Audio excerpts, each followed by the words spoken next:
Hi everyone, thanks for joining. To those that are already here, we'll just give it a couple of minutes and then we'll kick off.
Okay, so I think we have a good number of people online now, so I think we'll start. So welcome and thank you for joining this third webinar on consumer insights during COVID-19.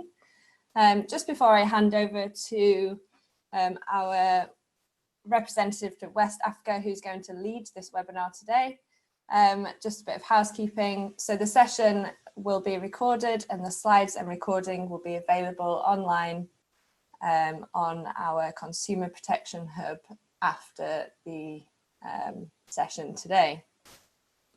If you have any questions throughout, please use the Q&A feature in the bottom of your screen, and we'll try and answer as many questions as we can at the end of the session during a dedicated Q&A.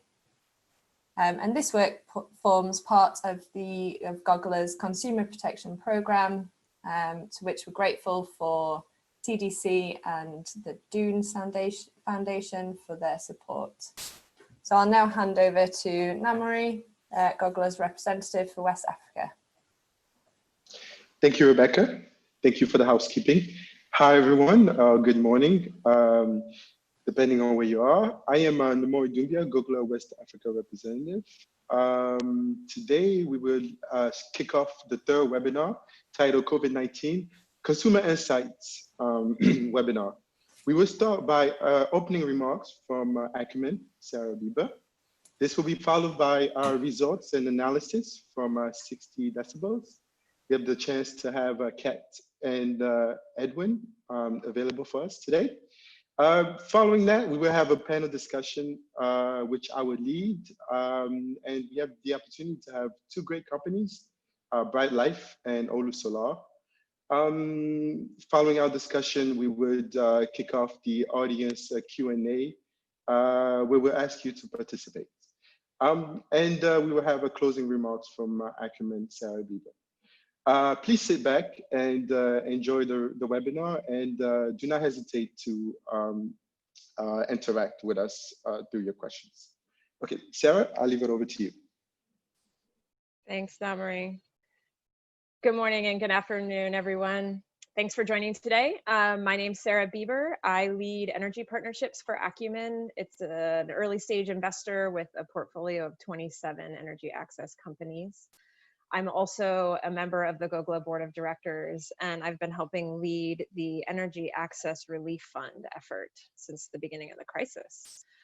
I'm really excited to have joined today to hear the latest from the energy access customers and the companies. This virus, as we all know, is novel and unpredictable and has not hit in the way that many of us were expecting in the beginning of the year. So listening to customers, understanding how the crisis is affecting their quality of life, their financial situation, their ability to pay for their energy products and services is not only important for the energy access companies themselves, it also teaches all of us about vulnerability and how people are coping and where there are differences between countries, where are there particular hotspots, where might we be able to shift our resources and be more flexible or more creative when consumers simply have no recourse. And we've all likely seen the data coming out of the market, right? The NDEV Energy Access Barometer survey came out earlier this month. Over 600 companies responded in over 40 markets. And we see that nearly 30% of the companies have already had to cease their operations. 65% have had to reduce their hours or their pay or their staff. And 85% have said they may need to shut down within the next 5 months if the situation doesn't improve. Fewer than 25% have been able to access capital of any form since February. So yes, the crisis maybe hasn't been this massive wave that we would have anticipated, at least not in some of the countries and some of the markets, but there is very real strain on the market right now. And when you pair that data with what's coming directly from customers, we get an even fuller picture. We see, and we'll dive into this today, but the vulnerability index is improving overall. Customers have said that they're more able to cope since May, now in July, since May. However, we see huge variations in the markets. So in Uganda, only 8% are coping, but in Cote d'Ivoire, it goes all the way up to 50%. What's causing that? How can we address that? Impact on food consumption seems to be leveling out. Fewer customers are saying that they're reducing their food intake. So we're going to dive into all of this today, but I think it's just important to keep in mind that we're learning that this is all really nuanced. The impact that people are feeling in the pandemic is really nuanced, and having this information helps us create better solutions to address the needs of the customers during the crisis. There are a couple of companies that have already started offering different payment plans, offering health insurance, life insurance. These are things that were always in the mix, but now they're becoming even more vital. And I think it's important that we all kind of keep that in the back of our heads. It's time for us to start getting really creative to try to help the customers. And that really, to me, says that we just need to listen better. We need to understand their needs. We need to put them at the center of our businesses. We're really lucky to have strong institutions like GOGLA, which prioritizes consumer protection work, and 60 Decibels, which has listening to customers basically baked into its DNA. And they're spearheading this effort to understand what's happening during the crisis. This work is really essential, and it's shaping how investors and donors and practitioners can react and mobilize to respond. So with that, I think I'll turn it over to Kat and Edwin at the 60 Decibels team to walk us through the latest findings, and then we'll be able to hear from a couple companies, Bright Life and Ulu, later in the discussion to hear how they're continuing to serve customers during the crisis. Thanks, Sarah. So let me just share my screen very quickly. And hi, everyone. So we're going to be taking 15 minutes, Edwin and I, to share some insights from the new questions we've added. And we've had a chance to look at all of the data over the last few months and pull out some trends that we're starting to see. We've explored all the results by every dimension possible: gender, poverty, country, company, location, and more. So we're presenting the highlights and flagging where there are differences. First, a quick intro to the project.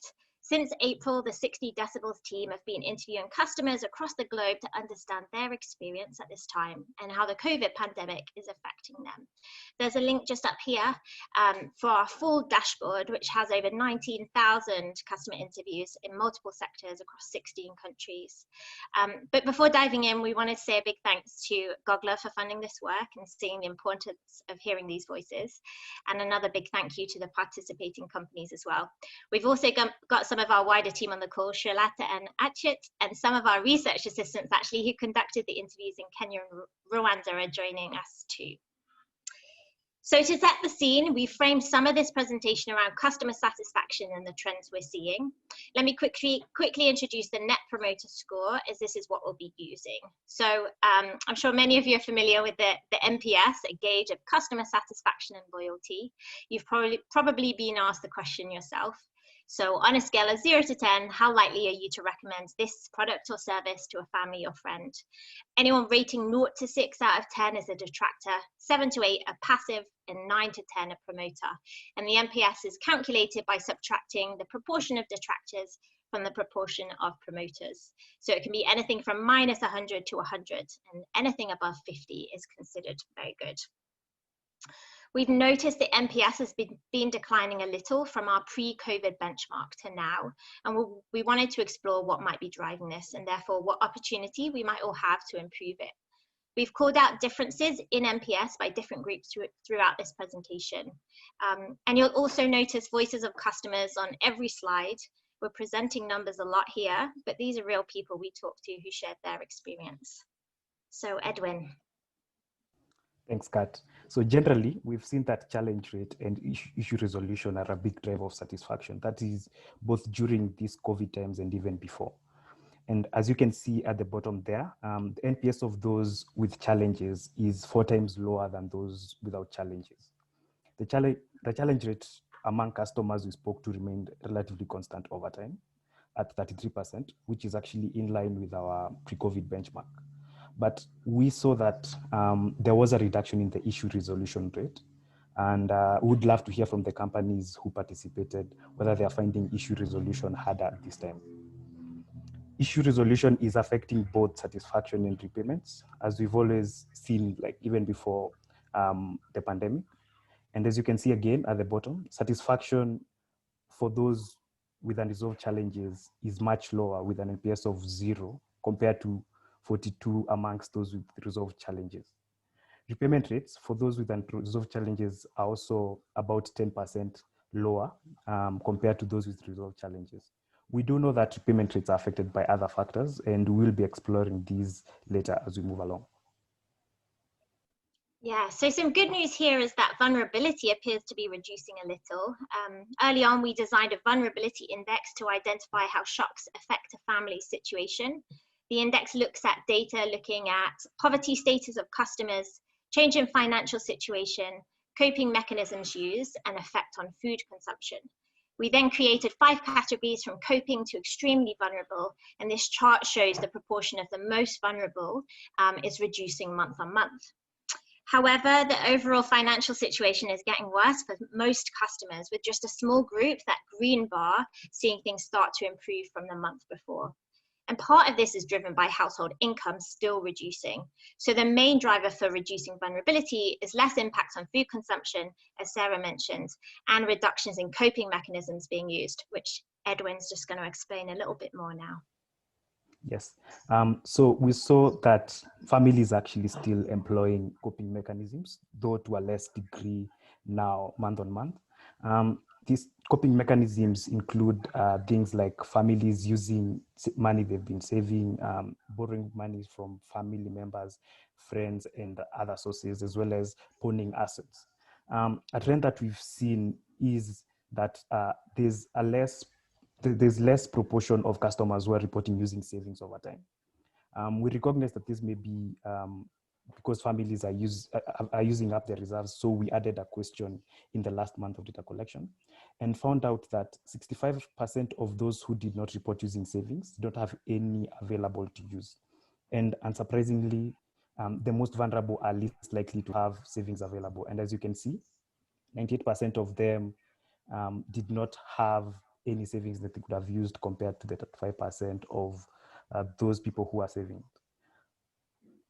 So unsurprisingly, repayment rates are affected by vulnerability too. But more broadly, we have, when we further explore the repayment rates, we see that they've remained relatively consistent throughout the pandemic, a reasonably high 2/3. This question asks customers whether they're making repayments for their solar product as normal at this time. But on the first webinar, a quick poll suggested that this looks about in line with what companies are seeing in reality as well. We see here again that customer satisfaction is correlated with likelihood for someone to say they are paying as normal, with the most satisfied more likely to be paying. And as mentioned, unsurprisingly, repayment rates are affected by vulnerability. The proportion of the most vulnerable paying as normal at this time is significantly lower than those who are coping in our vulnerability index. You can see though that half of the extremely vulnerable, the most vulnerable group, are still making payments as normal. And so we looked into the profiles of this group in terms of who they were and looked at who was and wasn't paying in terms of poverty, country, age and gender. But the only correlation we could really see was again linked to satisfaction. So again, satisfaction seems to really shape repayment behaviors.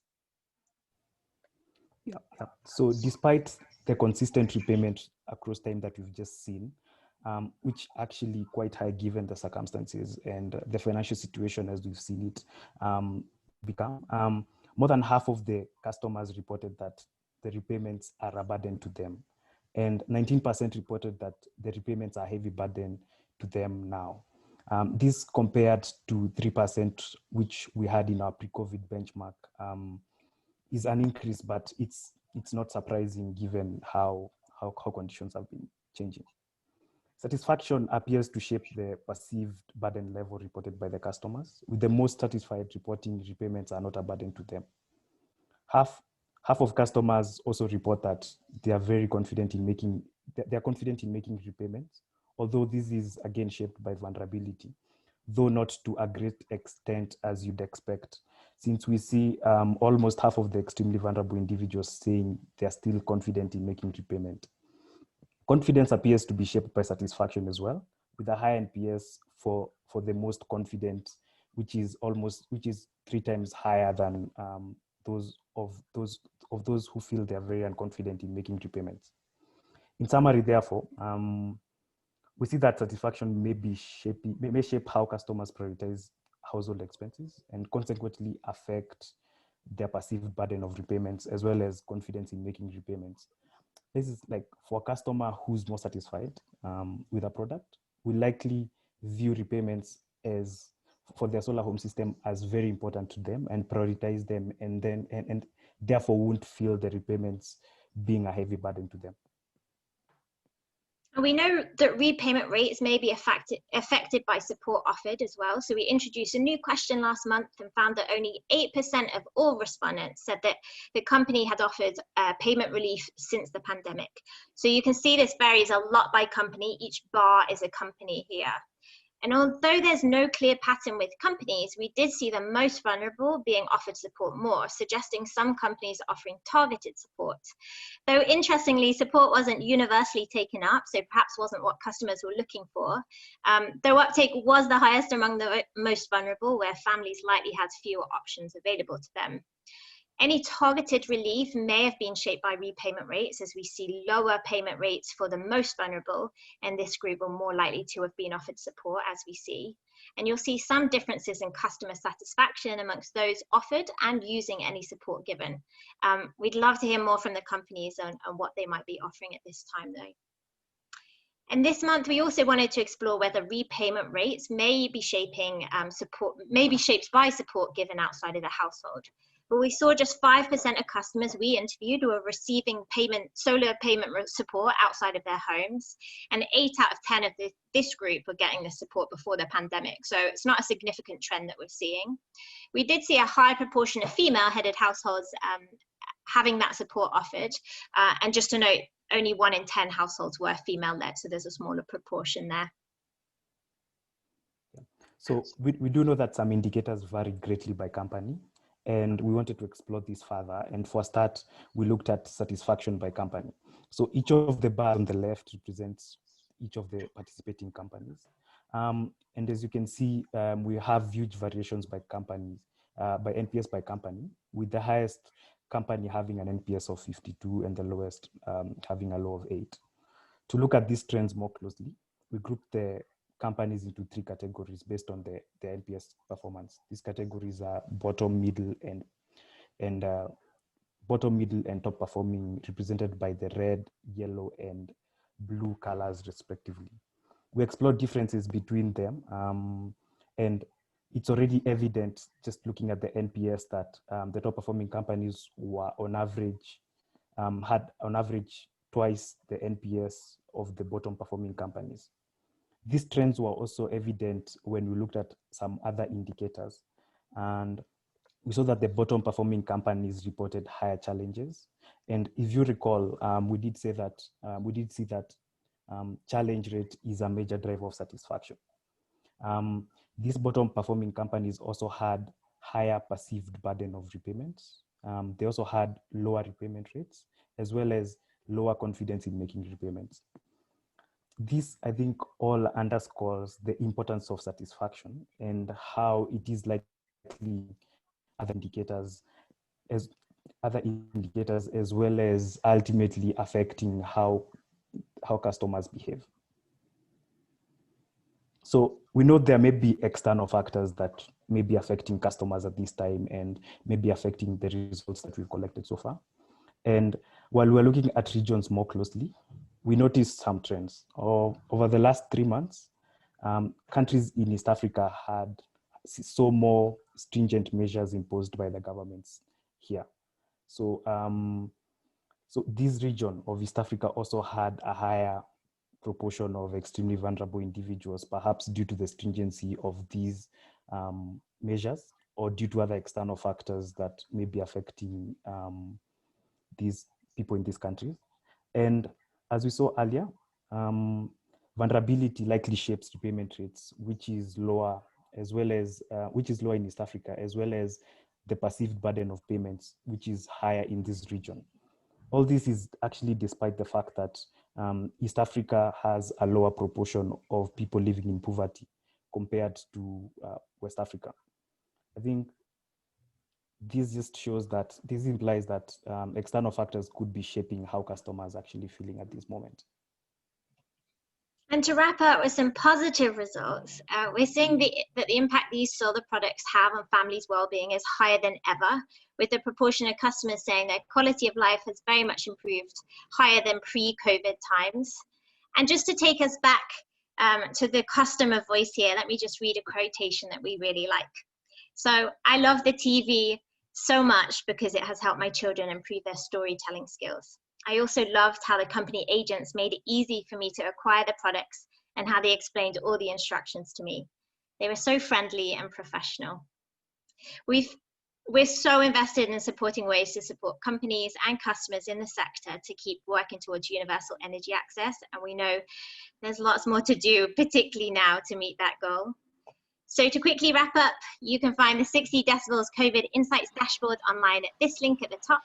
We've also opened access to the report work with PAYGO solar companies in an online report for GOGLA. Here you can see additional information on indicators and ranking by company, all completely anonymous by company. And GOGLA will make this presentation available after this webinar. So please do ask any questions in the chat bar or send me and Edwin an email. Over to you, Namari. Thank you, Kat and Edwin, for this great presentation. I hold no reserves towards this great quote at the end, particularly for my last field visit, and it definitely reflects what's going on the field. Welcome to our audience again. I'd like to introduce Dasake from Olusola and Nelson from Bright Life, and I'd like to thank them for joining the panel discussion that will happen soon. We will take 15 minutes to cover 3 subjects. The first one will be the presentation that was just given by 60 Decibels. We'll look into the data. The second subject will be a company's response to the pandemic. We have 2 great companies that could give us some of the insights. And the third one will be the consumer protection. Let's start. So as part of a GOGLA Consumer Protection Initiative, 60 Decibel has spoken to over 14,000 off-grid energy customers. And some of them have been your customers, either Olusola or Bright Life. I'd like to start by with Dasake, if you allow me, Nelson. And I'd like to ask her what are her thoughts on the recent 60 Decibels presentation. So thank you, Namori, and thanks, Kat and Edwin, for a very good presentation. And I think it captures the reality of what we're facing on ground, which is we're seeing income levels go down. We're seeing that customers like the product, but a lot of them cannot afford it. And on a scale of preference, they have to prioritize, you know, should they feed their families or should they pay for solar? We're also seeing that, especially for Nigeria, for example, there are other economic activities affecting us in terms of inflation, in terms of foreign exchange increments. So all these add to the dynamics of prices in general going up within the country and affecting consumers from being able to patronize and use the products. One thing is, and I think in one of the slides it mentioned that people were unwilling, they were confident they were going to repay, even though they were not seeing changes. And I think that is affected by the fact that a lot of the customers feel they've invested quite a bit of money, you know, and even though they understand that the contracts that they have means that if they're unable to continue paying, that we possess the product, they don't want to lose the product. So they're always hopeful and confident that they would be able to continue paying with regards to that. We've tried to help consumers in terms of offering free energy credit days. We've tried to be flexible in terms of payment collections. And we've also, you know, just tried to push back in terms of the categorization of products that fall within the repossession bucket. So just give them a bit more time to settle and work with them to see how they can repay. So those are some of the things that we have done.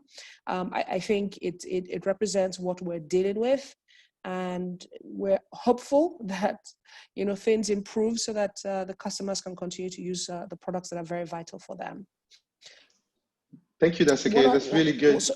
Yeah, one other thing is we're finding also that for customers that use these products sort of like quasi-productive use equipment. So for example, if you have someone that uses a lighting solution in the barbing salon or uses it in the marketplace, because they're using it to earn money, then they're more likely to continue to pay, even though it's a stretch for them, because that contributes to their ability to earn more money. So that's also something that we're seeing.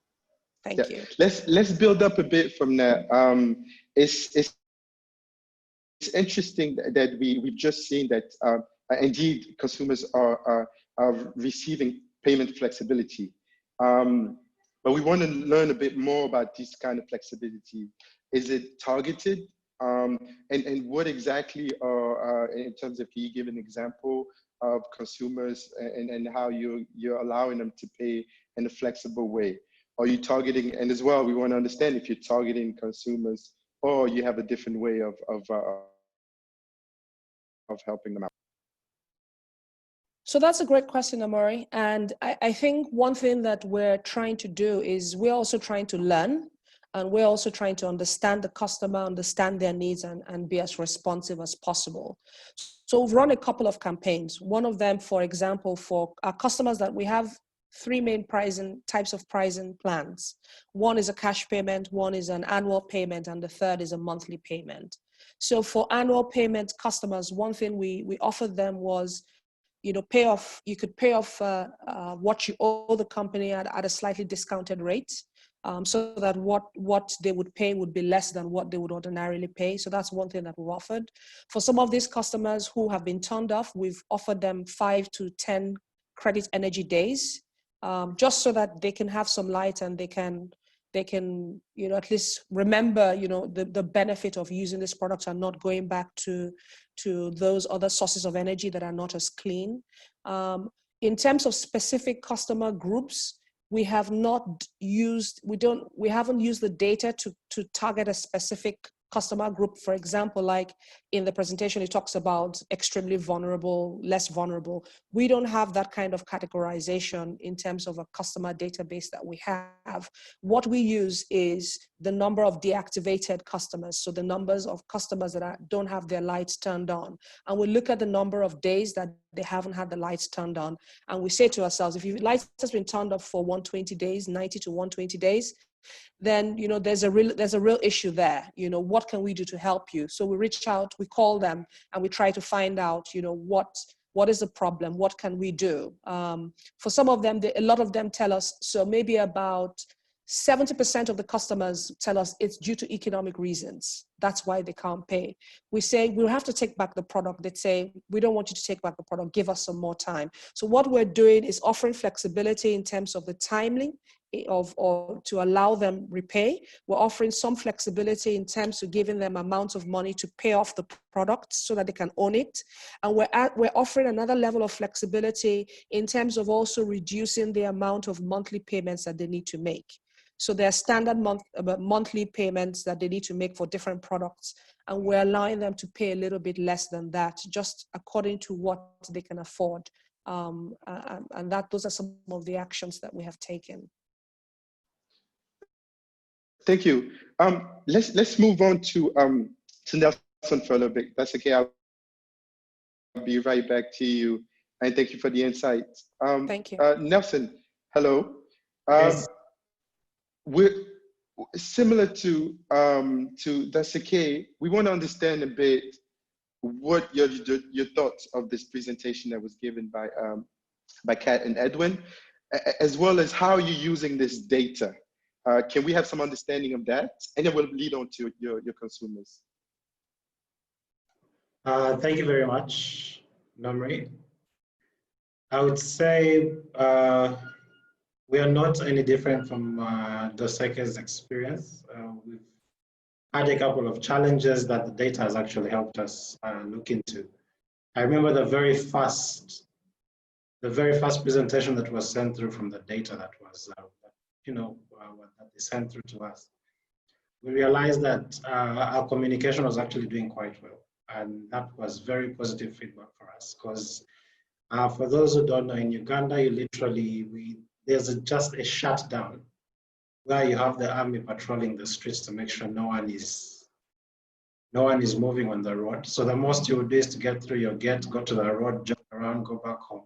So there was not a lot of movement and not a lot of flexibility. It took us a while to really get our hands around the entire process after the lockdown.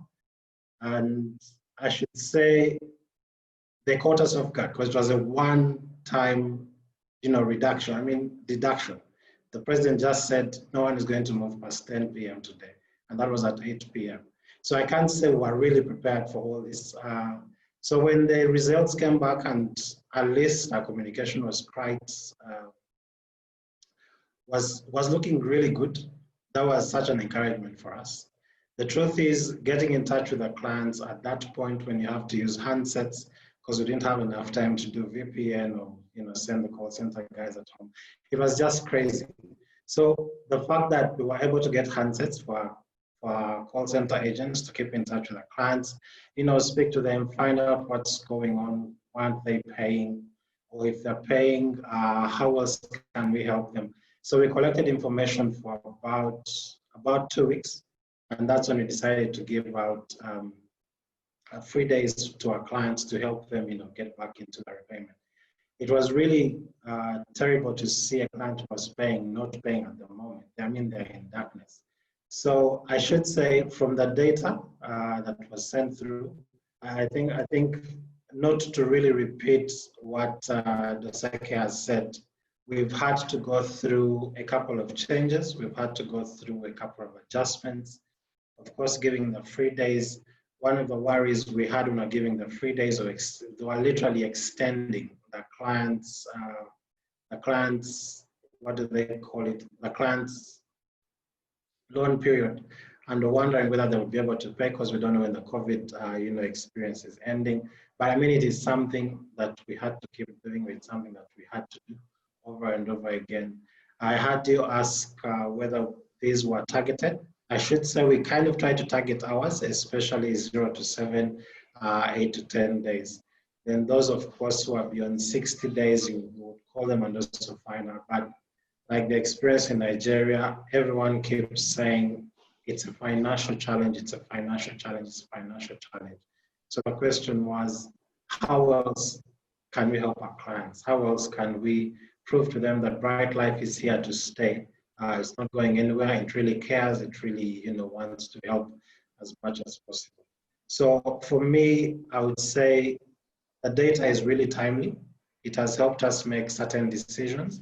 especially around our sales agents. We've been able to refocus them from the aspect of just selling and aggressively collecting to more of customer experience.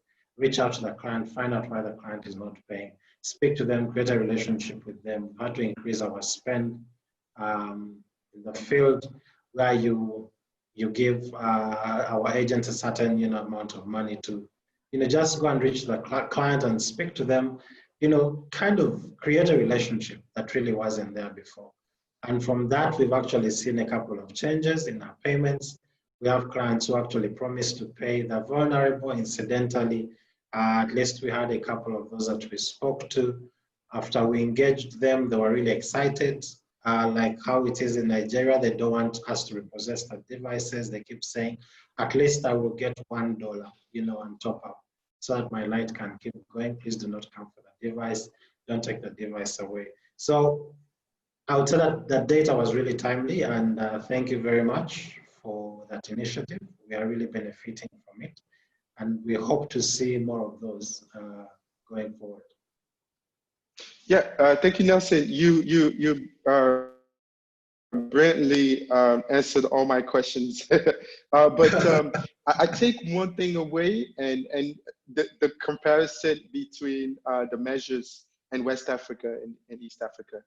That is something that we need to understand more, because we're seeing in West Africa through the 60 decibel data that repayment rates are better than East Africa, and is trying to find out if there's a correlation.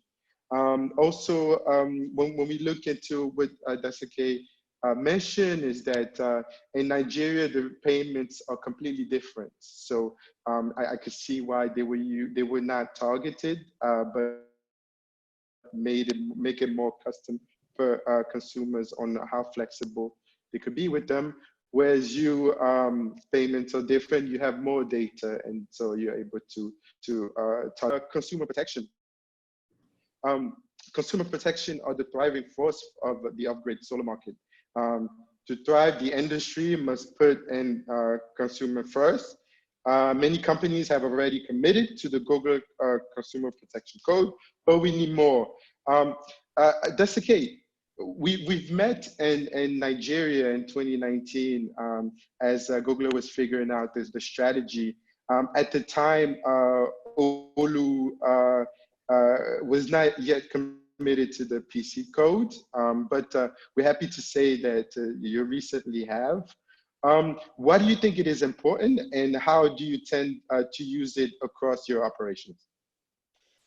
Yes, another great question, Namori. So Ulu is a social enterprise. And I think we started this business because we wanted to solve a problem, bridge the energy gap, and meet the needs of people who ordinarily would not have access to electricity, which should be a basic necessity and not a luxury. So it's important to us that these people not only get the access to energy, but they experience a service that they ordinarily would not get. So this is a category of people that are often ignored. They're often, they don't even think they can get any kind of quality service or products given to them. So at Ulu, it's important for us to not just sell quality products to this category of customers, but to offer it in a way and they experience the kind of customer service that they ordinarily would not experience. I think that is the driving force for us. The second driving force for us is the reality is this category of people, they don't have a lot of spending power.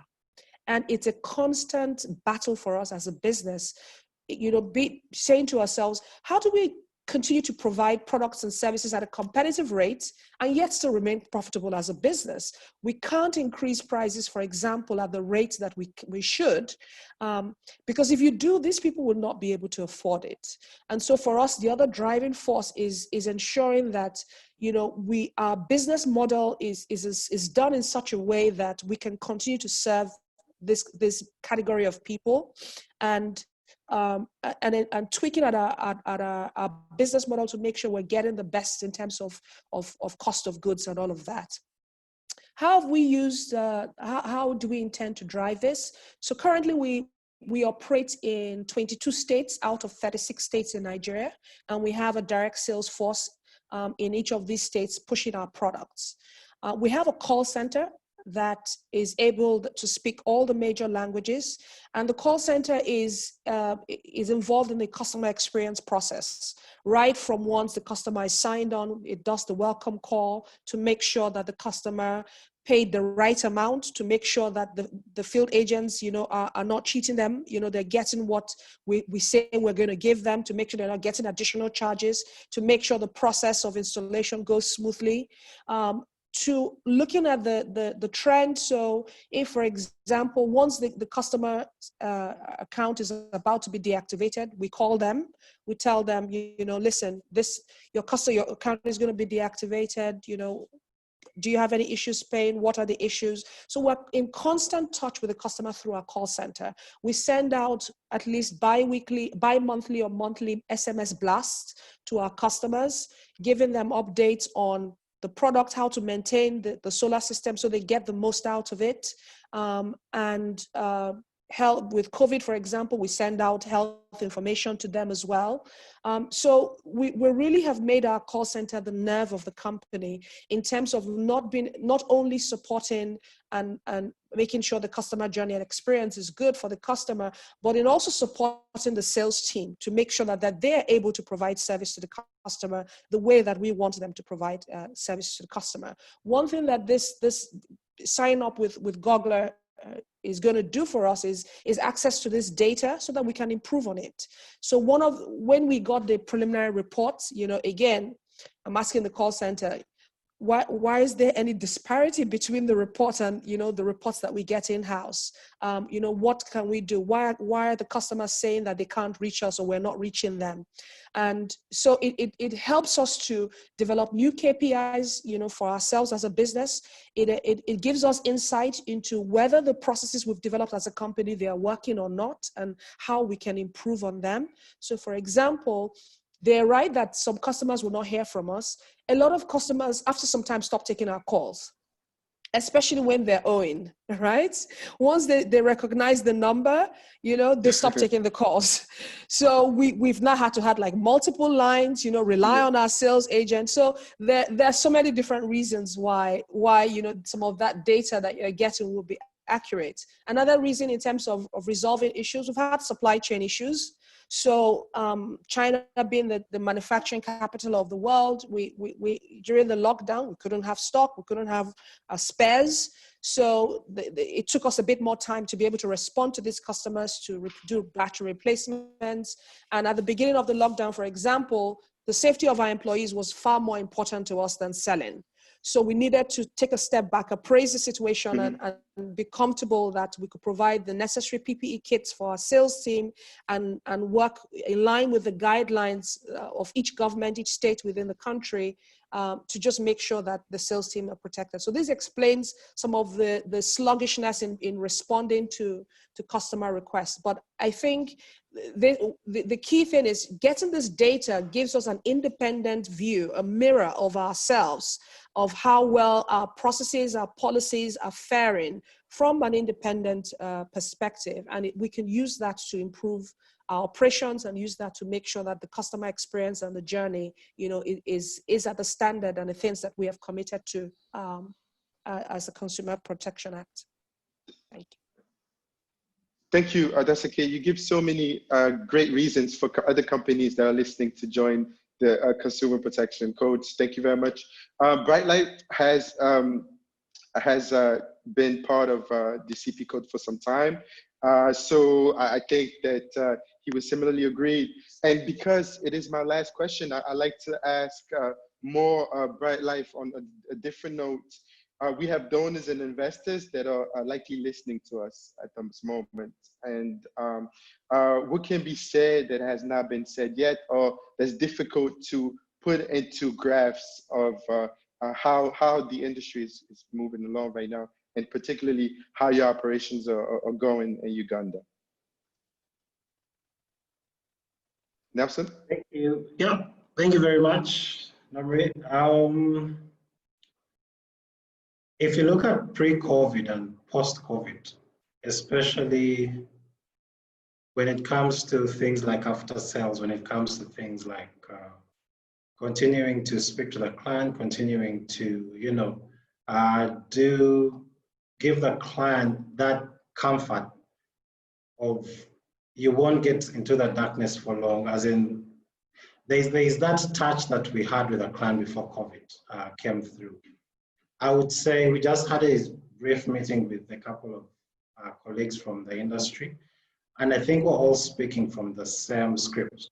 So all of us are talking about repayments, all of us are talking about reaching the clients, all of us are talking about repossession. I mean, we are getting into thoughts that we don't want to get into. Things like repossession usually were the last things on our minds. But then again, you're thinking, this is a client that has been with me probably for the past 18 months. They just have 5 months to go. Is it fair to actually repossess the device from them? And these are very tough and difficult decisions to make at the end of the day, yet they have to be made. Because yes, we are a profit-driven company. How do we balance the two? How do I be a social enterprise at the same time, be for profit? So there are difficult decisions that have had to be made along the way.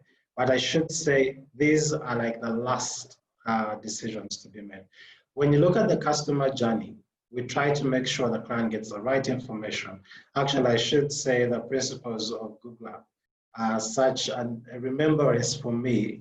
I usually refer to them to say, did I actually manage to do this? Did I manage to do that during my entire customer journey? So when you look at the current, where we are in the industry, if we do not have governments, if we do not have donors coming in to really help us, probably bring in, a few more, I would say, a few more fundings for us to give more free days to, onboard clients, to improve our processes, especially like the after sales processes. In Uganda, for example, the public transport has gone up by 2 times. So movement has also become a challenge. The spend of the organizations, of course, at the end of the day, you have to reduce the number of staff that you have. So we are getting more into automation. We are seeing job loss, which really wouldn't be it's not a good gesture, I should say. So where we sit, at least in East Africa, I would say we are feeling the pinch of COVID.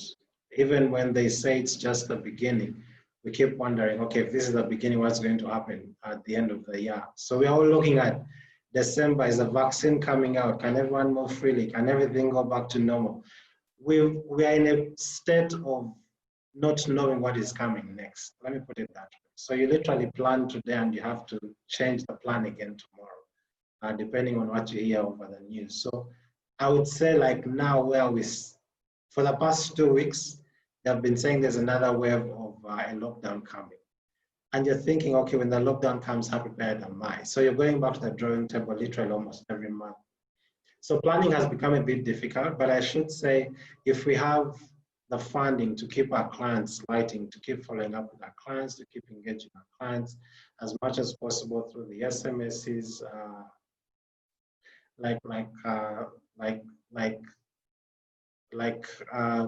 getting everyone to speak the language that you want them to speak, at the end of the day, right from the sales agent to the customer to management and to the government. I think that would be very, very, very, very helpful where we stand at the moment. Thank you very much, Nelson. It's great to hear, and it sounds like it comes from a really a personal space as well, and not wanting to take back these equipments that are out there. So thank you. I'm going to open up the panel a bit wider and take in some questions from the audience. We're short on time. This was really interesting, but let's try to answer these questions that we have. I'm also asking 60 Decibels to join. Here you go. The first one is to you, Nelson. How does repayment flexibility and offering promotions affect the company's overall portfolio quality? And have you made any changes in accessing the ability to pay of customers throughout this time? Sorry, you cut out a bit. Sure. Let me say it again. How does repayment flexibility and offering promotion affects the company's overall portfolio quality? And have you made any changes in accessing the ability to pay of customers throughout this time? Okay, now I would say the campaign and promotions, if they're not targeted, they actually affect the portfolio of the organization negatively. So what we've done is to segment our client base into those that have been paying well and are not paying, then you of course bring them into the categories of probably 0 to 7 days, 8 to 15. You break them down. I will say the promotions actually do very well. I think top of mind is very vital for any organization. So we've gone out not only through calls or SMSs. We've had the opportunity of going to the field. You stage, a speaker and a van that is branded with Bright Life. Tell the clients what they'll get when they make a certain amount of payment, or go to visit them, sit with them, and find out the challenges they have. Of course, things like my battery's not working. You try to solve it at that point. So I should say promotions and campaigns, these are quite actually very positive. And at this time in particular, we are really benchmarking on that. We've seen our numbers really get better by the day, even from the little that we've been able to execute. Thank you, Nasser, for keeping this answer brief. I know it could be quite extensive to explain this. So I'm going to move on to Olu. And with the limited time we have, there's a question for you, that's okay. From the presentation, it seems that there are definitely negative impacts of COVID-19. How do you see this? This will impact your sales, and do you foresee any sales shift towards productive use systems to support your earnings from power income? Yes, I'll try and keep this as brief. We expect challenges. And I think one thing that we need to start looking at, like Nelson said, we want to continue being a social enterprise, but we have to manage profitability. So I think, we already sell SHS systems. What we need to do is to look for new customers that can use these kinds of SHS systems. Look for products for customers that are a bit more price inelastic, because what that does is that it gives us a bit of a buffer to be able to handle customers that are very price elastic and will not be able to afford. So for more productive use equipment, yes, we're exploring that, but more importantly, looking for new customer segments that are price inelastic, that's more price inelastic than the average bottom of the pyramid person, so that we can have a portfolio that it ends up, you can say to yourself, I want my goal to be either revenue or profitability, so that we're able to balance how we achieve profitability and not just see one path to profitability as serving only the bottom of the pyramid, selling single lamps or SHS lighting solutions at the bottom of the pyramid would be the way that I see out of it. If we stick to just the bottom of the pyramid, and they're price elastic, then we don't have a business. It's just and if this continues, we don't. So we really need to be creative. Something that Nelson said in terms of promotions as well is we look at where are the portions within the business that we give our commissions, right? And how can we repurpose that commission to a different target audience? So we may be running promotions, but we're not offering additional new costs. So for example, if I give my sales team a particular commission, I could offer a promotion to my customers saying, if you refer a customer, I will give you exactly the same sales commission that I would give my sales team. And so we're looking for creative ways to be able to just keep on pushing in the market would be what we're doing. Probably. Thank you, Dekase, for this answer. Yep. Yeah, I just wanted to add Nelson? something. I was just going to say, I think on top of all the things that we've tried to do also is to demystify our product offering. So we've gotten smaller units, smaller lumps that we're trying to, give to our clients, especially those who will not be able to manage the SHS pricing.